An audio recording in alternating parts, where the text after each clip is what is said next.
1000 ಜನಕ್ಕೆ ಸಾಂಬಾರು ಮಾಡುವ ವಿಧಾನ. ಈಗ ಒಲೆ ಅಂಟಿಸಿ ಒಂದು ಪಾತ್ರೆ ಇಟ್ಟು 165 ಲೀಟರ್ ನೀರು ಹಾಕ್ಕೊಳ್ಳೋಣ. ಈಗ ತೊಗರಿಬೇಳೆ ಪಾತ್ರೆಯಲ್ಲಿ ಹಾಕ್ಕೊಂಡು ಚೆನ್ನಾಗಿ ತೊಳೆಯಬೇಕು. ತೊಗರಿಬೇಳೆ ಹೆಸರುಬೇಳೆ ಎರಡೂ ಚೆನ್ನಾಗಿ ತೊಳಿಬೇಕು. ಅದರಲ್ಲಿ ಪೌಡ್ರ್ ಅಂಶ ಇರುತ್ತೆ, ಎಲ್ಲ ಹೊರಟೋಗ್ಬೇಕು ಆಚೆ ಕಡೆಗೆ. ಆಗ ಸಾಂಬಾರು ಸ್ಮೆಲ್ ಚೆನ್ನಾಗಿ ಬರುತ್ತೆ. ನೀರು ಕಾದ ನಂತರ ತೊಗರಿಬೇಳೆ ಹಾಕಿಕೊಳ್ಳೋಣ. ಬೇಳೆ ಹಾಕಿದ್ಮೇಲೆ ಚೆನ್ನಾಗಿ ಮಿಕ್ಸ್ ಮಾಡಿ, ಇಲ್ಲೊಂದು ತಳ ಹಿಡಿತದೆ. ಈಗ ಸ್ವಲ್ಪ ಅರಿಶಿನ ಪುಡಿ, ಸ್ವಲ್ಪ ಎಣ್ಣೆ, ಬೆಲ್ಲ ಹಾಕೋದ್ರಿಂದ ಬೇಳೆ ಬೇಗ ಬೆಂದೋಗುತ್ತೆ. ಆ ಥರ ಬೇಳೆ ಬೆಂದ ಮೇಲೆ ಈರುಳ್ಳಿ ಟೊಮಟೊವನ್ನು ಹಾಕಿಕೊಳ್ಳೋಣ. ಈರುಳ್ಳಿ ಹಾಕಿದ ಮೇಲೆ ಚೆನ್ನಾಗಿ ಬೇಯಿಸಬೇಕು. ಬೆಂದ ಮೇಲೆ ಚೆನ್ನಾಗಿ ನುಣ್ಣಗೆ ಬೆಂದರೆ ಸಾಂಬಾರು ರುಚಿಕರವಾಗಿ ಬರುತ್ತದೆ. ನುಗ್ಗೆಕಾಯಿ, ಬೀನ್ಸ್, ಹಸಿ ಬಟಾಣಿ ತೊಳೆಯಬೇಕು. ತೊಳೆದ ಮೇಲೆ ಸಾಂಬಾರಿಗೆ ಹಾಕಿಕೊಳ್ಳೋಣ. ಈಗ 2 kg ಉಪ್ಪು ಹಾಕಿಕೊಳ್ಳೋಣ.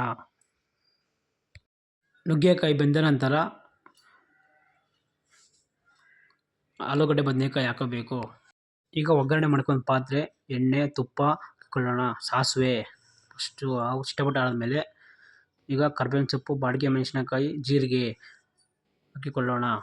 ರೋಸ್ಟ್ ಆದಮೇಲೆ ಕೊಬ್ಬರಿ ಜೊತೆಗೆ ಬೆಳ್ಳುಳ್ಳಿ ಕೂಡ ರುಬ್ಬಿದ್ದೀವಿ. ಕೊಬ್ಬರಿ ಬೆಳ್ಳುಳ್ಳಿ ಚೆನ್ನಾಗಿ ರೋಸ್ಟ್ ಆದ ಮೇಲೆ ಚೆನ್ನಾಗಿ ಹುರಿಯಬೇಕು.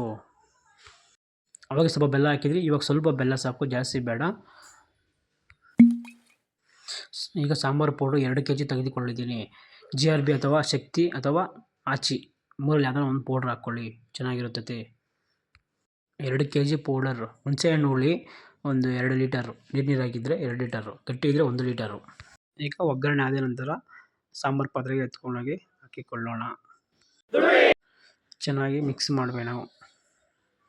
ಮಿಕ್ಸ್ ಮಾಡಿಕೊಂಡು ಕೊತ್ತಂಬರಿ ಸೊಪ್ಪು ಸ್ವಲ್ಪ ಹಾಕಿಕೊಳ್ಳೋಣ. ಚೆನ್ನಾಗಿ ಸ್ವಲ್ಪ ಗಟ್ಟಿ ಇದ್ದರೆ ಸ್ವಲ್ಪ ಬೇಕಂದರೆ ನೀರು ಹಾಕಿಕೊಳ್ಳಿ. ಬಿಸಿ ಬಿಸಿ ಅನ್ನ, ಬಿಸಿ ಬಿಸಿ ಸಾಂಬಾರು ರೆಡಿ, ಸವಿಯಲು ಸಿದ್ಧ. ಹೆಸರೇನು? ಸರ್, ನನ್ನ ಹೆಸರು ಪೃಥ್ವಿ ಅಂತ. ನಾನು ಕೂವೂರು ಗ್ರಾಮದ ನಿವಾಸಿ. ಹೌದಾ? ಊಟ ಹೆಂಗಿತ್ತು ಸರ್ ಇವತ್ತು? ಸರ್, ಊಟ ನಾನು ಸುಮಾರು ಒಂದು 2 ಅವರಿಂದ ಬಡಿಸ್ತಾ ಇದ್ದೀನಿ ಊಟನ. ನಾನು ಇದರಲ್ಲಿ ಕಂಡಿದ್ದು ಒಂದೇನಂದರೆ, ಪ್ರತಿ ಸಲ ಒಬ್ಬರು ಒಂದ್ಸತಿ ಹಾಕ್ಕೊಂಡು ಹೋದವರು ಮತ್ತೆ ಇಲ್ಲ ಅನ್ನಕಾರು ಬರ್ತಾರೆ, ಸಾಂಬಾರು ಚೆನ್ನಾಗಿದೆ ಅಂತ ಬಿಟ್ಟು ಮತ್ತೆ ಸಾಂಬಾರು ಬರ್ತಾ ಅಷ್ಟೊಂದು ಇಷ್ಟಪಟ್ಟು ಜನ ತಿಂತಾ ಇದ್ದಾರೆ. ಸರ್, ಹೋಳಿಗೆ ಊಟ? ಹೋಳಿಗೆ ಇಲ್ಲ? ಹೋಳಿಗೆ ತುಂಬ ಚೆನ್ನಾಗಿತ್ತು. ಹೋಳಿಗೆ ಎಲ್ರಿಗೂ ಒಂದೊಂದು ಹಾಕ್ತಾ ಇದೀವಿ. ಇನ್ನೂ ಕೇಳ್ತಿದ್ದಾರೆ, ಬಟ್ ದೊಡ್ಡ ಕಡಿಮೆ ಇರೋದ್ರಿಂದ ಜನ ಜಾಸ್ತಿ ಇದ್ದಾರೆ. ಸೊ ಅದರಿಂದ ನಾವು ಎಲ್ರಿಗೂ ಸರಿಸ್ಕೊಂಡು ಬರಬೇಕಿದ್ದು, ಅದಕ್ಕೋಸ್ಕರ ಎಲ್ರಿಗೂ ಒಂದೊಂದು ಹಾಕ್ತಾಯಿದ್ದೀವಿ.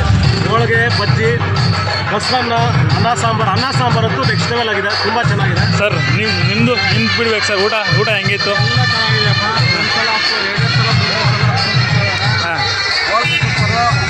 ಬಜ್ಜಿ ಮಾತ್ರ ಬರೀತಾರೆ, ಬಜ್ಜಿನೂ ಚೆನ್ನಾಗಿದೆ, ಮೊಸರನ್ನ ಸೂಪರ್ ಆಗಿದೆ, ಬಟ್ ಚೆನ್ನಾಗಿದೆ. ನಾವು ನೋಡಿ ಈಗ ನನ್ನ ಪ್ಲೇಟ್ ನೋಡಿ ಸಾಂಬಾರು ಇಷ್ಟೊಂದು ಇಷ್ಟಪಟ್ಟು ಅನ್ನ ಒಂದು ಭಾಗ ಹಾಕೊಂಡು ಸಾಂಬಾರು 4 ಭಾಗ ಹಾಕೊಂಡಿದ್ದೀನಿ. ಅಷ್ಟು ಇಷ್ಟಪಟ್ಟು ತಿಂತಾ ಇದ್ದೀನಿ. Thank you sir. ಹೆಸರೇನು? ನಮ್ಮ ಹೆಸರು ಲೋಕೇಶ್. ಸರ್, ಊಟ ಹೆಂಗಿತ್ತು ಸರ್ ಇವತ್ತು? ಊಟ ತುಂಬ ಚೆನ್ನಾಗಿದೆ. ಸಾಂಬಾರಾಗಲಿ, ರೈಸ್ ಆಗಲಿ, ಬಜ್ಜಿ ಆಗಲಿ, ಹೋಳಿಗೆ ಆಗಲಿ ತುಂಬ ಚೆನ್ನಾಗಿದೆ. Thank you sir.